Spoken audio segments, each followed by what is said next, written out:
Je pars à 9h37. Je traverse cette très belle ville de Burgos sur des pistes cyclables. Et me retrouve au bout de quelques kilomètres sur le chemin de Santiago. J'entame une première partie sur des chemins de gravier rapides et sans pas. Cette partie rapide me laisse que très peu de temps pour admirer ces grands espaces.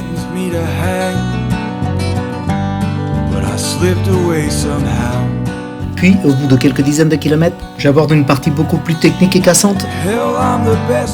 Petit sentier rapide avec des rochers et quelques sauts. Un vrai régal pour un vététiste. Malheureusement, je suis pas tout seul. Beaucoup de pèlerins sur cette portion du parcours. Je dois être prudent, car ma vitesse est quand même assez élevée sur les portions descendantes. Au bout d'un moment, je sens que les bagages sont très secoués. Je décide de rejoindre une petite route parallèle, puis un chemin de gravel pour éviter d'abîmer les sacs.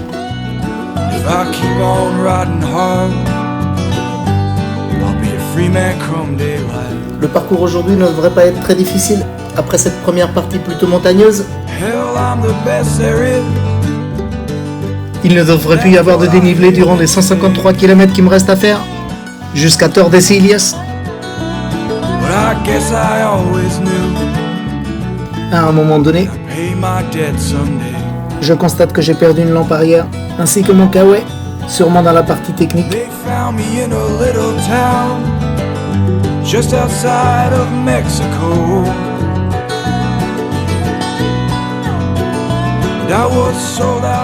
Au bout d'une cinquantaine de kilomètres, je quitte définitivement le chemin de Saint-Jacques-de-Compostelle en bifurquant direction sud-ouest et en empruntant des pistes de gravier.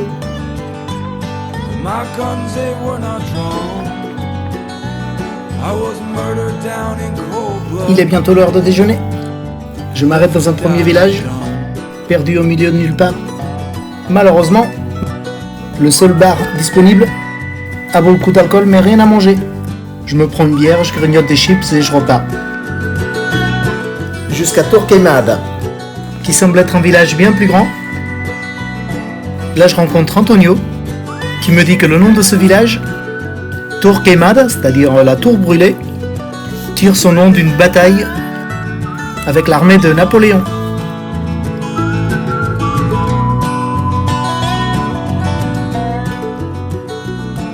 Et lorsque je lui dis que je vais au Portugal en vélo, il décide de me payer une bière. Il est 14h20 quand je finis de déjeuner. Je continue mon parcours en ce début d'après-midi et décide au bout d'un moment de quitter le parcours prévu en m'engageant sur une route afin de gagner un peu de temps et d'arriver plus tôt au camping. Et énorme erreur de ma part car malheureusement à partir de là, la route se finit sans aucun débouché autre que l'autoroute.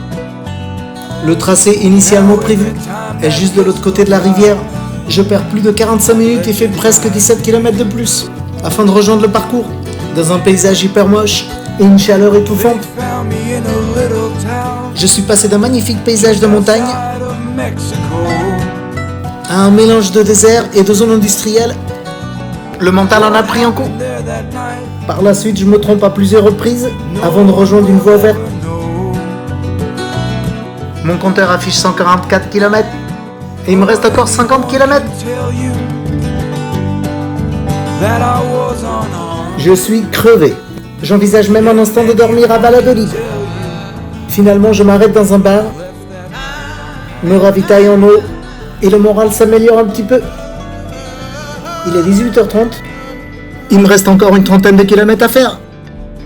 Je décide finalement de repartir et d'aller jusqu'à Tordesillas comme prévu. Mais cette fin de parcours est difficile. Je suis complètement rincé. J'ai mal aux jambes, mal au cervical, mal aux doigts de pied et mal aux fesses. C'est dur et j'ai le moral à zéro. Heureusement, les messages sur le WhatsApp me remotivent. J'arrive à Tordesillas, il est près de 20h30.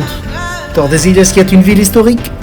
Et afin de donner du crédit à Xavier, sur le post qu'il a mis tout à l'heure dans le WhatsApp, je vais faire un peu d'histoire.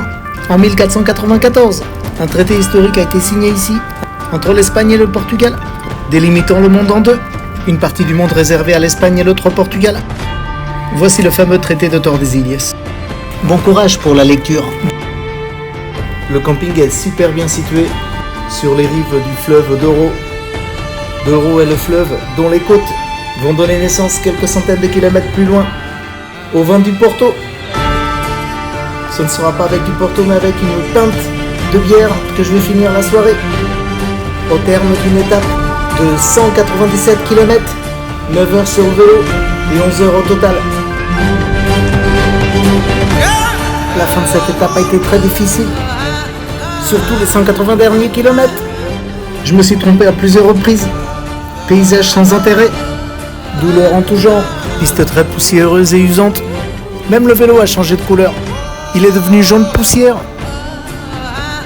Je vais revoir la suite du parcours afin de me reposer un peu sur les prochaines étapes et réserver mon énergie pour les deux dernières, dont un grand dénivelé est prévu. Demain 26 juillet, je vais rejoindre Salamanque sur un itinéraire plutôt roulant et goudronné.